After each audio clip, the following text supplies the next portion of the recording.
We don't have a defense industrial base that can provide enough munitions for the United States and our partners to secure ourselves. Even if you're like me and you and believe in a more realist and restrained foreign policy, we still need a certain amount of weapons, and we still need a big Navy, big Air Force, and we just simply can't do it. And so there's a lot of people that think it's like, okay, if you dump billions or trillions more dollars in the industrial base, like overnight, we can produce as many Patriot missiles as we need. That's just simply not true. Is that we are so much in the hole because of bad policy over the last 30 years that it's going to take years, if not decades, to get where we need to be. So the question now facing people like Bridge, like Secretary Hegseth, like the president is, while we're ramping up as quickly as we can, what do we do with our limited resources? How do we prioritize them the best to defend what actually matters to American national interest, our safety, and the conditions of our economic prosperity?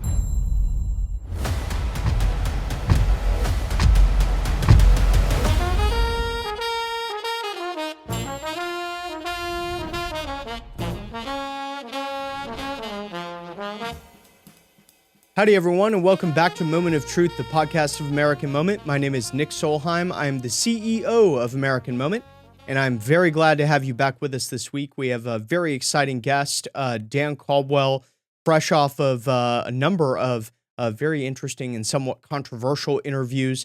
I hate to disappoint all the fake news media that listen to this podcast, but we actually ended up doing a very in-depth discussion about American industrial capacity, what it costs to put some of these Patriot missiles together, talk some about Ukraine, Iran, etc. It's relatively chaos-free episode.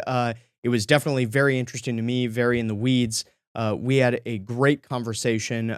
For those of you who have been living under a rock for the last couple of months, Dan was formerly the senior advisor to the Secretary of Defense, Pete Hegseth. I was honored to work with him on the president's transition team down in Palm Beach. He's been a great friend of American Moment for a long time. This is his fourth appearance on Moment of Truth, which I think is an all-time record. Dan is a very good friend, a great man, a patriot. We're very glad to have him on. We will go now to Dan Caldwell.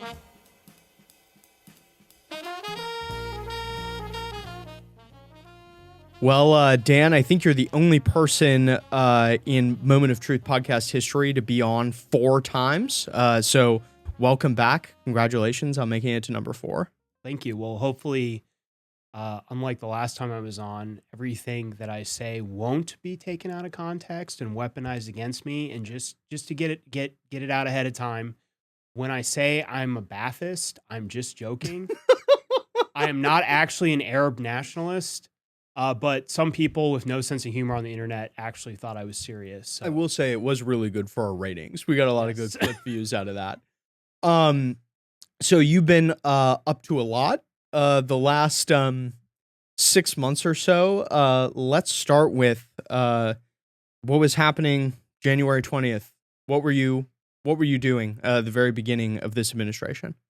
Well, I was on my way to serve as a senior advisor to the Secretary of Defense, Pete Hegseth, with a focus primarily on policy. So when we say policy, we mean issues pertaining to force posture, engagement in certain parts of the world. I was mainly focused on Department of Defense policy in EUCOM, specifically the Russia-Ukraine war, and then CENTCOM as well, too. I also worked on several other issues within the Secretary's main office. Since I was a senior policy advisor, anything coming up from the policy shop crossed my desk. So I worked a lot with people who now work under Bridge Colby. So like Alex Valles-Green, Austin Dahmer, some other folks who I think have actually been on the show as well. And it was my job to work with them to get recommendations in front of the Secretary on various Department of Defense policy issues. That's sounds like a very big job. And I think part of the reason that you were trusted with such an important role is because you and the Secretary had a relationship going way back. But not only that, you also have a very deep history of foreign policy experience. Tell us a little bit about that, how you kind of ended up in this, then perfect storm getting into the Pentagon? Yeah. So I've told this story before, but uh, towards the end of 2024, myself and a small group of people kind of were part of a very embryonic presidential transition. The president chose not to do a formal presidential transition where you would partner with the federal government, I believe is the General Service Administration. Instead, kept those efforts outside of the government. I know you eventually helped with the transition as well too. And I know there were a lot of people who were critical of that decision at the time, but I think it was the right decision because it allowed uh, essentially the president to keep a lot of his work separate from the government and not have to report certain things and not have to risk certain leaks or things like that. So early on, there was a smaller group of us who were trying to put together a list of people that could potentially work at the Department of Defense. And then once the president won, a few days after he won, uh, I received a call from somebody who was also helping with the transition, asking me some questions about Pete Hegseth, who I'd known for over a decade. I worked with him at Concerned Veterans for America and continued to talk to him and appear on Fox and Friends when he was a host. And I called Pete and I come to find out that the president was seriously considering him to be the Secretary of Defense. And then a few days after that, he was formally nominated by the president to be Secretary of Defense. And so from that point on, I took a role working with him and working with people like yourself on the transition to help primarily with vetting personnel to work at the Department of Defense and then helping the secretary with various aspects of his confirmation. And so once the transition was starting to wrap up, I was offered a job as a senior advisor focused on policy. And that's how I wound up in the role in January. So when you think back to the couple of months that you were at DoD, what really sticks out, I suppose in two senses, like one, some of the biggest accomplishments in those first 100 days, but also like what the steepest learning curve was for you. I mean, you've served in the military, but you haven't worked in the building before. It was, I've said before, it was, the short time I was there was the most rewarding part of my career. Even when it was stressful, frustrating, downright depressing at points, it was still incredibly rewarding. And there was a lot I learned. There was a lot of things I wish I knew going in on day one.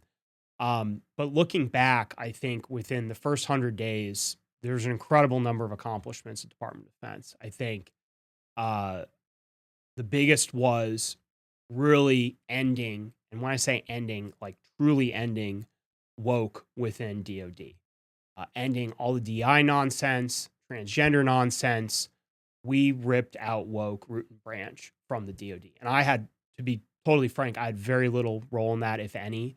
Most of the credit goes to obviously the secretary and the president for setting that as a goal. But I think some of the people deserve the biggest credit is my good friend Darren Selnick, who was the acting head of personnel and readiness, which is the department in the Office of Secretary of Defense that oversees policies like that. He played a leading role of that, and he had experience in dealing with issues like that when he worked at the VA in the first Trump term and the VA in the Bush administration. So he had some knowledge of that space. You also had people like Jay Hurst as well too, who was also acting personnel readiness head for a while, and I think he's now going over to the Army. And other people across the organization that were responsible for that. I think the other big accomplishment is what we did in the middle of February, which was we went to several meetings in NATO, and we made very clear to the Europeans that the old way of doing things was over, that we were still going to be allies with the Europeans. We still were going to be partners, but it was going to be a partnership. It wasn't going to be a dependency relationship. We weren't going to tolerate the Europeans free riding off our security umbrella anymore. We made it clear to them that now you have to take the lead in Ukraine. And by the way, we aren't going to support NATO expansion to Ukraine.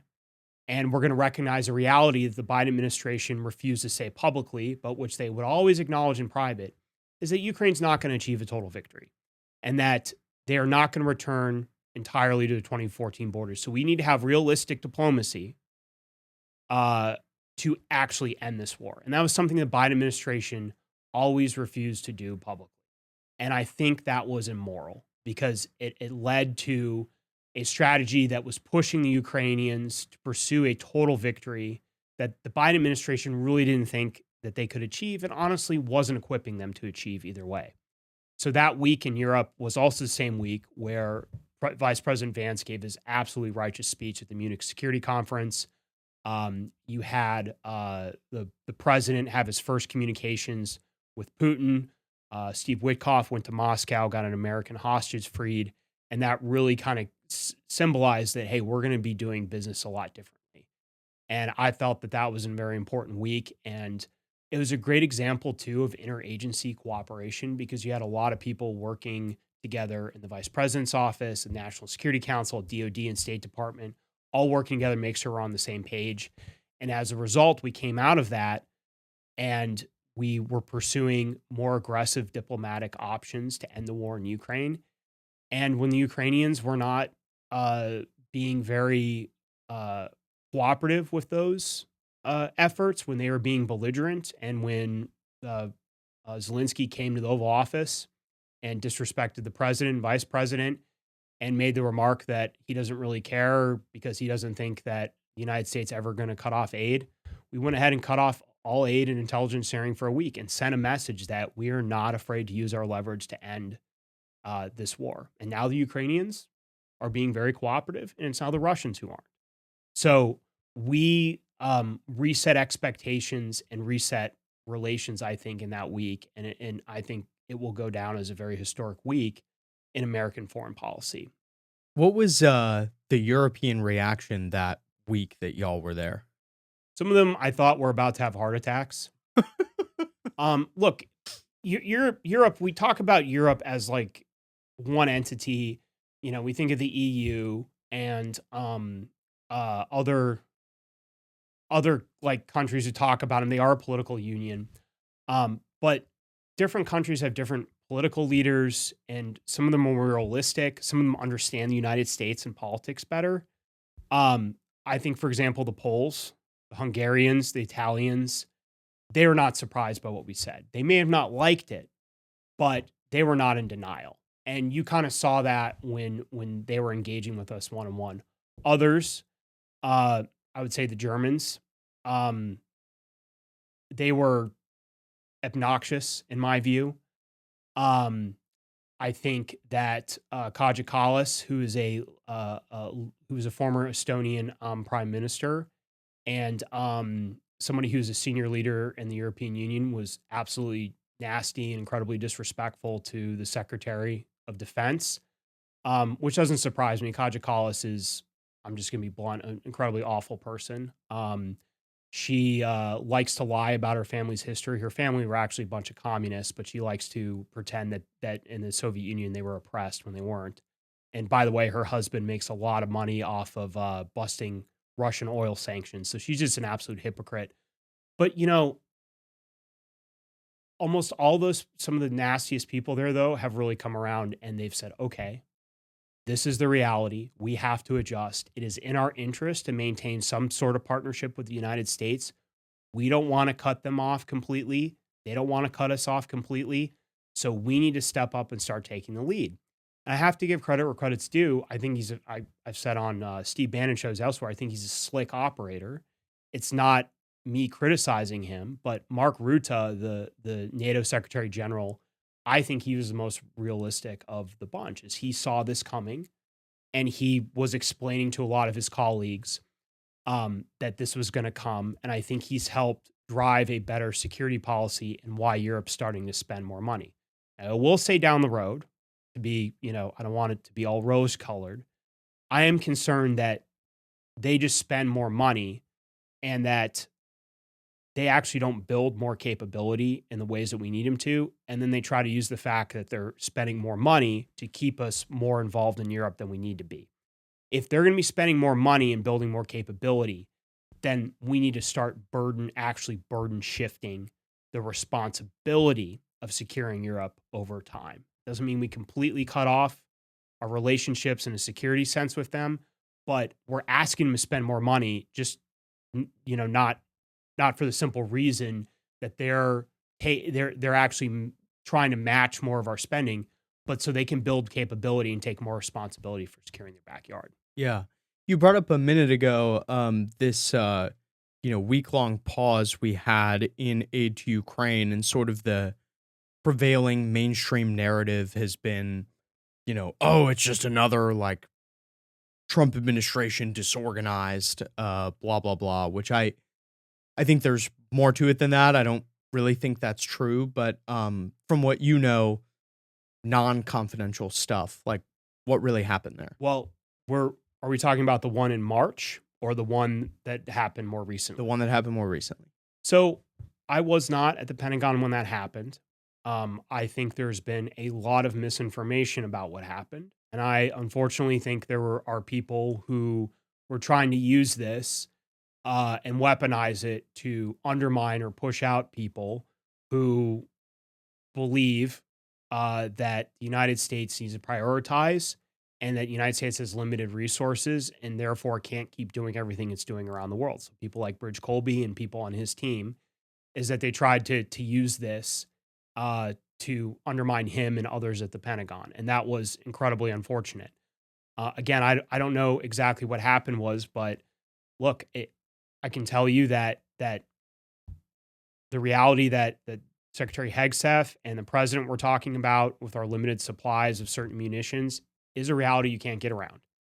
I know that you were just at this reindustrialized conference, and my understanding is the whole purpose of that, I actually kind of wish I went, it looked pretty cool, was to address a lot of the companies there are looking to address the fact that we don't have a defense industrial base that can provide enough munitions for the United States and our partners to secure ourselves. Even if you're like me and you and believe in a more realist and restrained foreign policy, we still need a certain amount of weapons, and we still need a big Navy, big Air Force, and we just simply can't do it.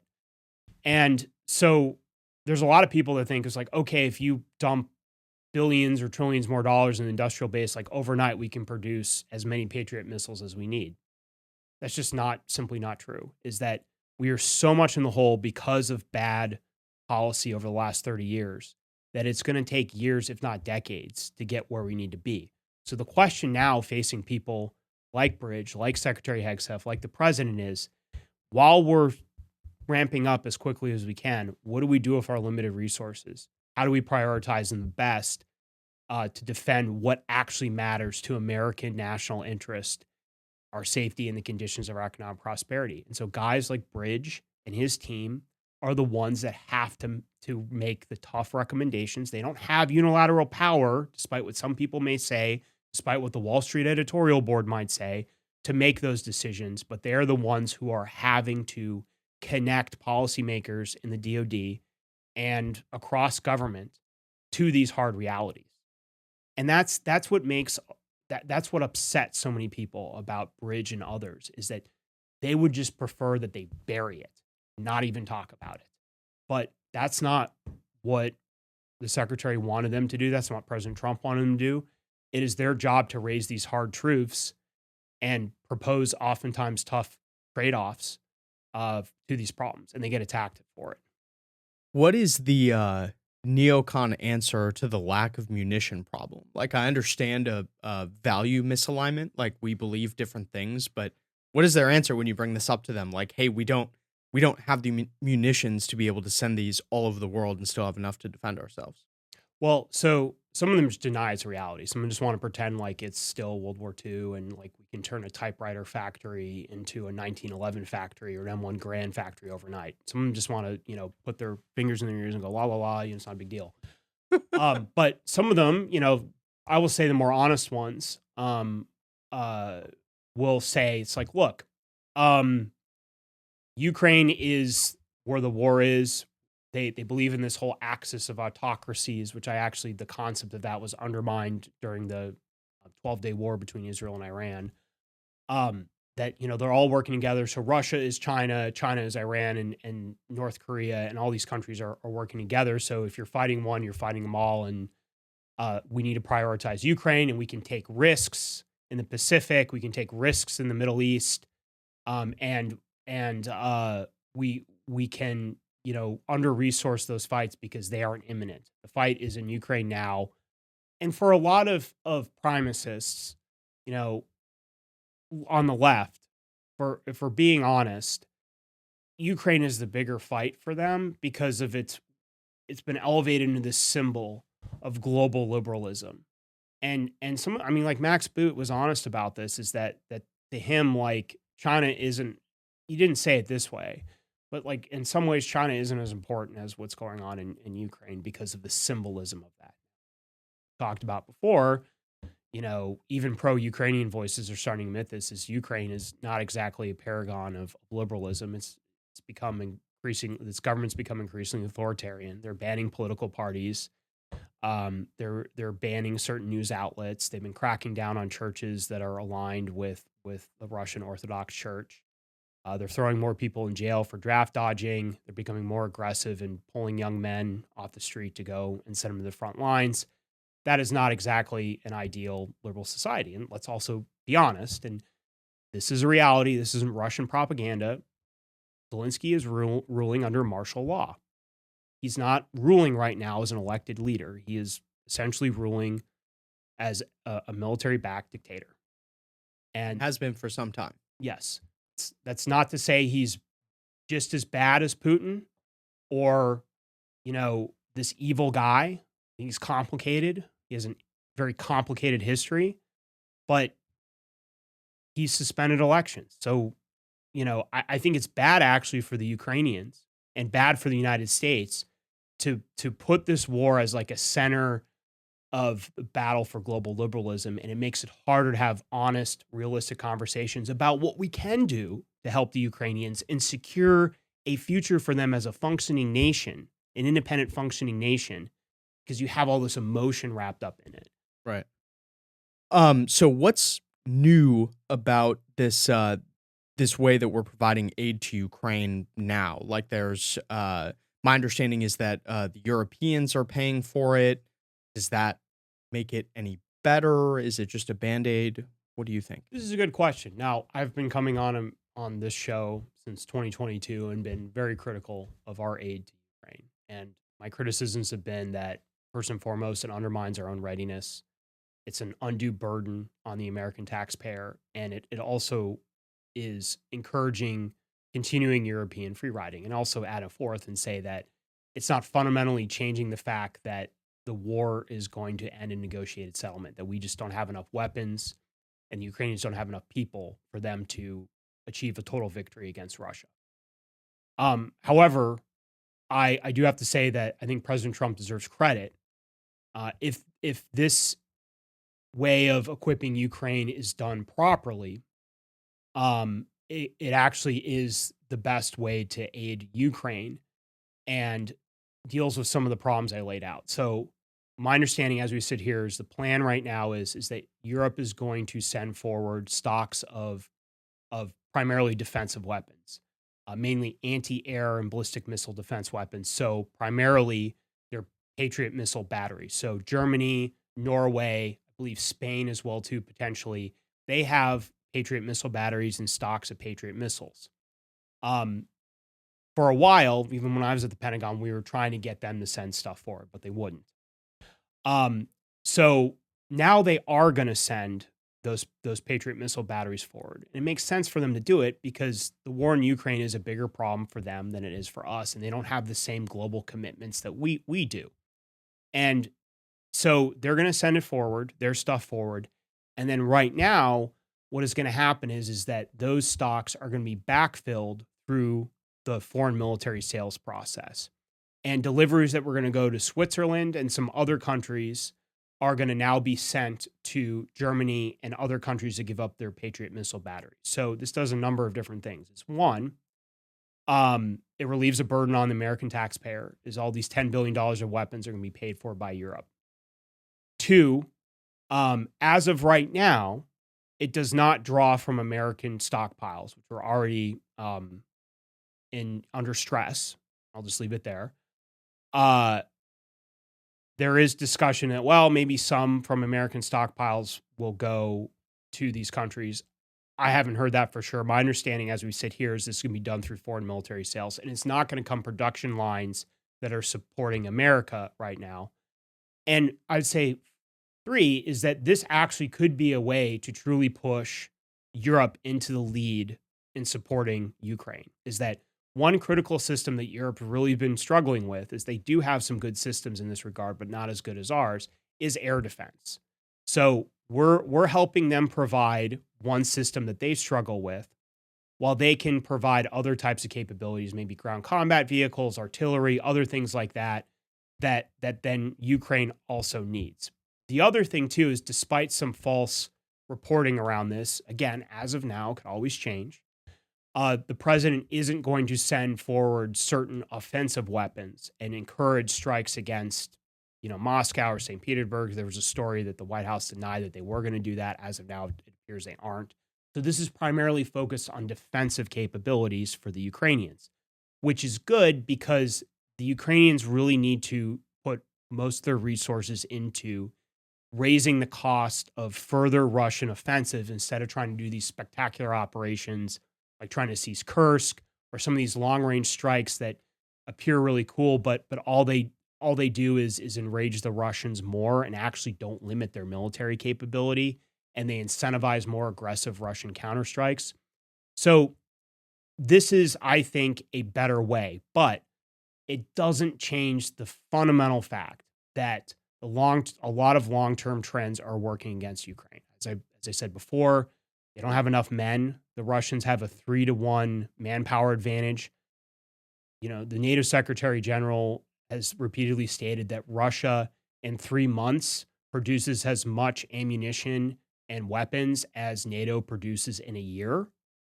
So again, that doesn't change the fact that Ukraine has some disadvantages that over the long term, this solution isn't going to fix. So I get back to, we cannot walk away from diplomacy, and you're not going to likely change the fact that Ukraine is going to have to make some tough concessions. But there is a path, I believe, where they can still preserve a future for themselves as a country, as a nation, and there's an opportunity for them to survive. But if things keep going the way they are, the next few 4 years is that they could be really hollowed out and not have much of a country left. What do you think Putin's endgame is here? Like, there's been a lot of reporting that he hasn't really been willing to engage in a lot of these negotiations. What do you put your prognostication hat on? Like, what's going to happen next couple months? So, um, I had some involvement in this in the administration. I had the opportunity to work with some really smart people on Russia, Ukraine. I got to go to Saudi Arabia for a group of more technical level negotiations. And so my feelings are this, is that Putin right now believes that he has an advantage in Ukraine and still has an opportunity to make military gains, that he can grab more land, that he can destroy more of the Ukrainian military, and further guarantee that they are not going to join NATO. And when I say that is the United States already said they don't support it, but what Putin wants is that to be formalized in Ukrainian law. So he doesn't feel a sense of urgency right now to negotiate, and he is in the process of having launched or launching a southern offensive or a summer offensive, excuse me, that he thinks will grab more land. Some people speculate that he's not going to stop until all of Ukraine is destroyed or a very pro-Russian leader is installed in Kyiv. I'm not so sure about that. I think he is caught between some very hardline individuals in the security establishment that want more progress and more aggressive action in Ukraine, and to deliver a more decisive blow to Ukraine and its NATO backers, while you have more moderate individuals, mainly associated with the Russian business community, who want Putin to start wrapping up the war and pursue peace negotiations so that you can get to a place where there's a more normalized relationship with Russia and the United States. And so Putin is often in between those groups, and a lot of times he gravitates towards the hardliners, but at times he can gravitate towards the other group. And there has been a willingness to engage on some key issues. It's worth noting they put in an energy ceasefire earlier this year. They stopped attacking each other's energy infrastructure, which is important. They've engaged in direct negotiations with the United States and Ukraine, and they've done prisoner swaps. So there's been these small confidence building measures that shows that there is still a opportunity for diplomacy. But I have to be honest, is right now, and I understand why President Trump is very frustrated, is Putin doesn't feel like he really needs to negotiate because he has the upper hand on the battlefield. Is there anything you think that we could do that wouldn't be insane that would bring him to the table? Here's the problem, Nick, is that we don't have a lot of tools left in the toolbox to do something like that. A lot of people think that more sanctions on Russia is going to help. I don't think it will. I think they have sanction-proofed their economy pretty effectively, and there's a lot of countries around the world, including in NATO, that have not joined the United States and European-led sanctions regime. They've joined parts of it, or they're, in theory, participating in it, but they're not. There's a lot of countries, including very close partners like Israel and the Gulf states, that allow a lot of Russians to come in and out and still do business there.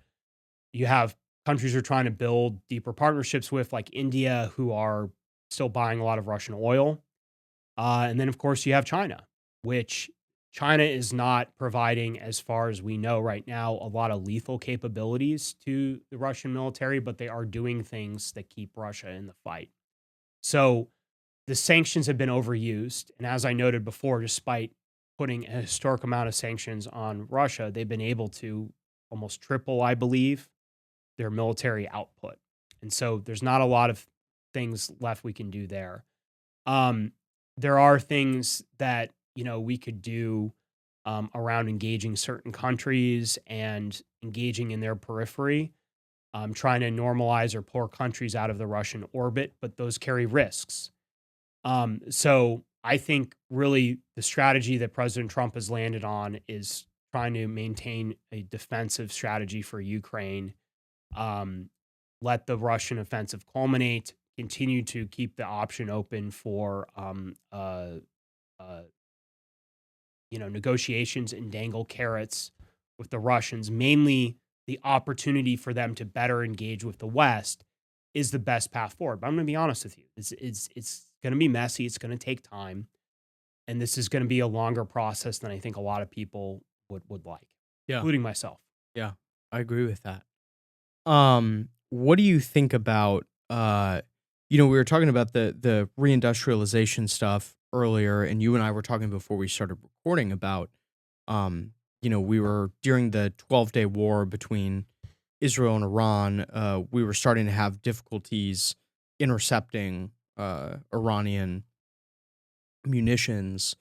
Tell us more about that. I'm just very interested in that. So obviously there's been a lot of discussion about what happened with the 12-day war. A lot of discussion around things like how much have we rolled back the Iranian nuclear program, future of MAGA foreign policy. Those are all discussions worth having. But to me, ultimately, what the 12-day war was a race. And it really, in some ways, was a race between a garrison state's industrial base, mainly Iran, and then a westernized country's industrial base with their biggest backer, the United States. And it was a race between, for the first part of the war, Israel and Iran, and Israel with American support, to see who could outlast the other's strikes against each other, and who could destroy or wear down the other side's stocks of critical military equipment and munitions. So for the Israelis, they were trying to destroy as many of the Iranians' ballistic missile launchers and their ballistic missile stockpile. And the Iranians were trying to preserve as much of that and outlast Israeli airstrikes and wear down their air defense network and get them to run out of interceptor missiles, including the ones that the United States had staged in Israel and were using to defend Israel. So by the end of the war, and we're learning more about this now, it was pretty clear that the United States and Israel were running out of missiles, interceptor missiles, to shoot down Iranian ballistic missiles. And it looked like we were very close to a point where the Iranians were going to be able to start slipping through more missiles through the Israeli air defense network, which is one of the best in the world and was being supported by the United States with destroyers off the coast of Israel and our THAAD missile batteries that we deployed to Israel. And so be a little more specific here is we had 2 THAAD batteries. The THAAD is our best missile defense system. It's designed to hit ballistic missiles at a high altitude. It's more advanced than the Patriot system, which we were talking about with Ukraine. And we had our SM-3, SM-6s on board our naval vessels off the coast of the Mediterranean. And those are very advanced too, designed to hit anti-ship missiles and also ballistic missiles. Now, Iran has thousands of ballistic missiles and started the war with about 2,000 to 3,000 ballistic missiles that could hit Israel. Okay. So the Israelis initially early on destroyed some of their ballistic missile launchers and some of their ballistic missile stockpiles, but they still retained the vast majority of their launchers and missiles. So to be generous, we could say they had, on generous towards the Israeli side, they maybe had 1,500 medium range missiles that they could launch. Put that in perspective, the United States only produces about, and this is public record, 144 THAAD missiles per year. We've only produced 900 THAAD interceptors, the missiles of all time. Same numbers with the SM-3, SM-6s. And in the year before, in the fight against the Houthis, in one day of combat in October 2024 against the Houthis, we expended an entire year's worth of production of SM-3, SM-6s against Houthi ballistic missiles. So it was a math problem. And we were simply running out of interceptors, and the Israelis were running out of theirs as well too. So if that war would have gone on another 2-3 days, the impact on Israeli infrastructure and military capabilities would have been a lot worse. And that's why I think Israel and the United States had an incentive to take an off-ramp after the U.S. struck those Iranian nuclear sites. We were only 2 to 3 days away. Again, I don't have all the data in front of me, but on all the stuff open source, it was not looking good. And I would note the Wall Street Journal, generally a fake newspaper and very they're at it. Well, I will say there's a lot of decent defense reporters at Wall Street Journal. When I say they're fake news, I'm mainly referring to their editorial board, but they did a study that showed that by the end of the war, I believe the effectiveness Iranian ballistic missile strikes were doubling. They were getting twice as many missiles through. And again, putting aside debates over what we should or shouldn't have done, that was a hard reality that you could argue about America's role in the world and was this America first or not. It was a hard reality you couldn't get around. And why were we in that situation? Because we have deindustrialized and destroyed our defense industrial base. Yeah. I mean, that would have been, had we gotten to that point, that would have been horrific. Like a horrific loss of life. Imagine it looked like the Iranians at various points were targeting the Israeli power grid. They were hitting the Israel's main refinery in their port of Haifa, and they were targeting other parts of their grid. Imagine a high-tech economy in the middle of summer having their power grid go down in a country like Israel. What that would have done in population, their economic output, quality of life, it would have been horrendous. And it was very scary that we could have gotten to that point. How can we make this, even just on like a micro scale, like focusing just on the missiles, what can we do better? So I want to be clear, like I sound like I know what I'm talking about, but I'm mainly stealing stuff from much smarter people than me. I think there's a couple of things. Is one, we need to come up with cheaper ways to shoot down these missiles, things that they're cheaper and we can build more in scale. There's things like the Israelis are developing, like Iron Beam, and those are only good for certain types of missiles. But we need things that you can don't need as many high tech components as like a THAAD or a Patriot. Things like rail guns, that type of technology. And again, I'm far from an expert on that. But those are the types of solutions you need to look at, because the model of trying to build more and more of these expensive, very complex weapons, you can only get so far with that. And we need, in a world where a country like Iran can build hundreds, if not thousands, of missiles a year, and we're only building hundreds of interceptor missiles. We're not even talking about China. We're not even talking about North Korea, or Russia.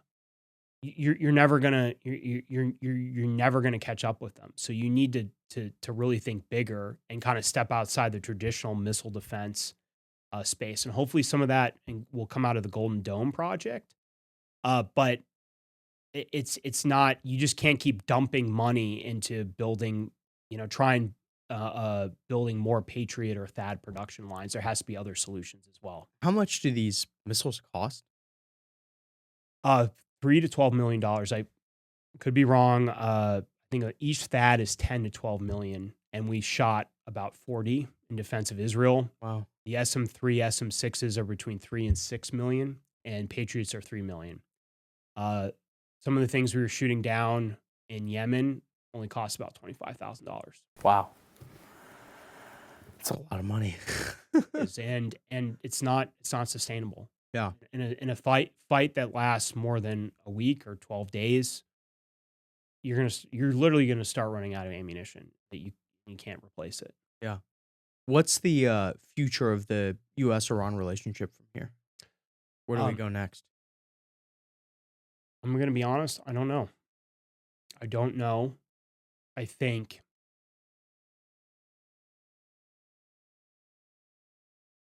there's a power struggle in Iran right now. There's not.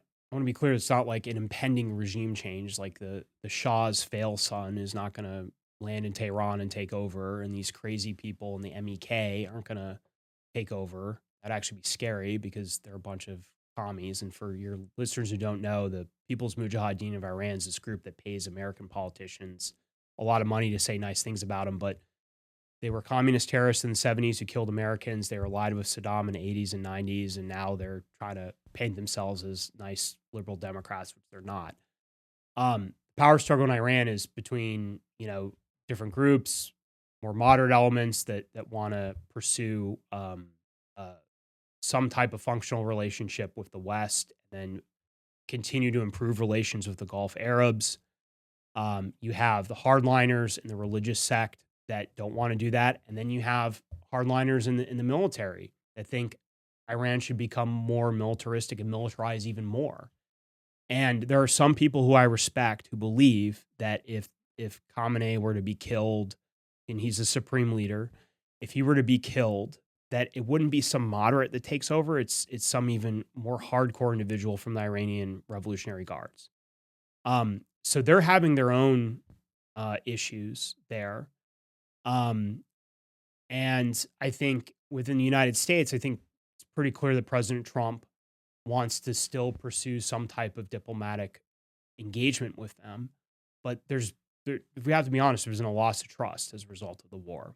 So it's going to be incumbent on people like Steve Witkoff and Secretary Rubio to rebuild that. And we'll see where it goes. But it's hard to say right now. And a lot of people making these predictions that everything is going to be fine. I hope it is. But this could go in a lot of bad directions still. There are a lot of people in MAGA world who have been, what's the word that the president uses? Panicans. They're very black-pilled about, the state of our foreign policy agenda, which I think just couldn't be more wrong-headed. Like, who would have thought we'd be where we are now with the great people that we have at DOD, at state, at NSC, etc. What's your message to people who may be, Is it panikins or panicians? I thought it was panikins. Maybe it's panikins. I've only seen it online, but look, I think a lot of people had every right to be concerned about what could happen with Iran. And I was somebody who was out there saying that this could go in a very bad direction. And there's still a lot of risks that it could. The president, though, and I can tell you unequivocally, I wouldn't believe all the news reporting about this, but there was pressure for him to continue to strike Iran and to support a full-scale regime operation. Had that happened, I think some of the worst predictions that were made could have come true. And thank God they didn't. And I don't think they did because President Trump made a decision, talked about it, the why behind that, to take an off-ramp. He telegraphed to the Iranians that, hey, we'll absorb a strike if you telegraph. I mean, according to him, the Iranians basically said, okay, we're going to strike you at this base at this time, effectively allowing us to get all our people out and then shoot down all the missiles, except for one. And then once you had that choreographed dance, ceasefire in place, and the fighting stops.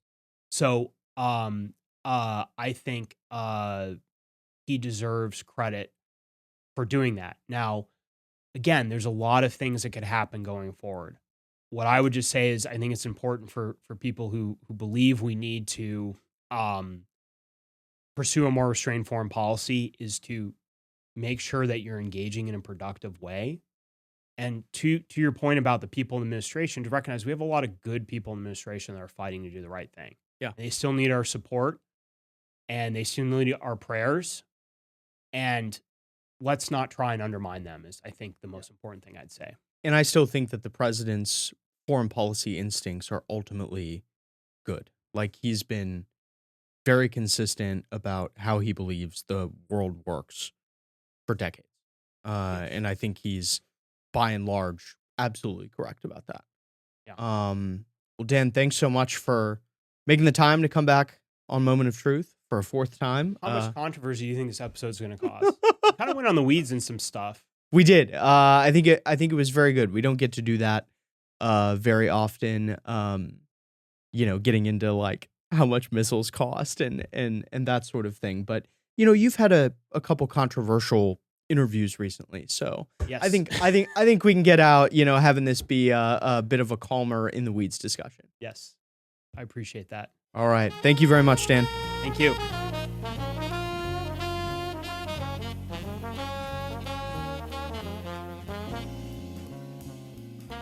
Thanks for tuning in to another fantastic episode of Moment of Truth. We're very glad that you joined us. Make sure to find Dan online at x.com. He's always got very insightful things to say.